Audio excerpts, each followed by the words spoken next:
So in the box here we have the definition of a logarithmic function.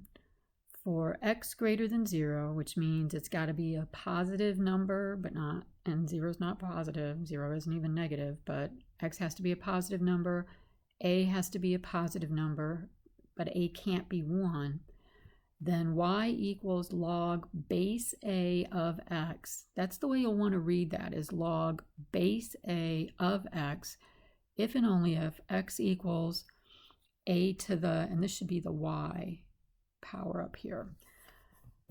The function f of x equals log base a of x is called the logarithmic function with base a.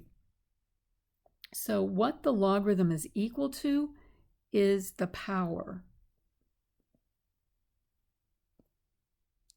Right, so for example, write each exponential equation in log form. So right now it's written as an exponent and it's a true statement. We're going to start with the word log. The base of my exponent, that's right here, that's the base, becomes the base of my logarithm. And a logarithm is always equal to the power. So what goes inside then is the other number. Log base 4 of 64 equals 3 is the same as saying 4 to the third equals 64. So let's try it again. Write the word log. The base of the exponent is the base of the logarithm. So log base 7 of something equals power. The power, in our case, is 0. And the argument, that's the thing inside the parentheses here, is that other number. So log base 7 of 1 equals 0.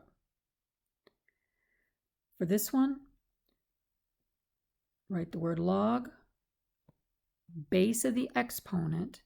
That's the one that has the power on it. That's the base that we're looking at. Of something equals power. The power is 2, and inside goes the number 100.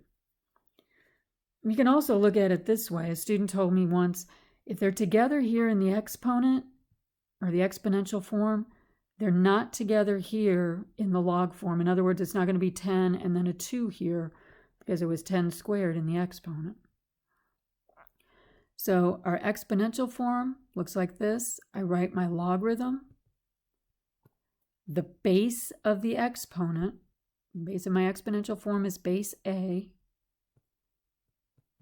of equals, and then the power is what the logarithm is equal to. Inside then goes my number 7. So log base a of 7 equals -2. All right, we can go the other direction with this as well. And the other direction is we're given the logarithm, we want to write it as an exponent. So I start out with the base of the logarithm becomes the base of my exponent. Power is 4 equals what's inside. So again, for letter C here, the base is 8 of my logarithm. That becomes the base of my exponent.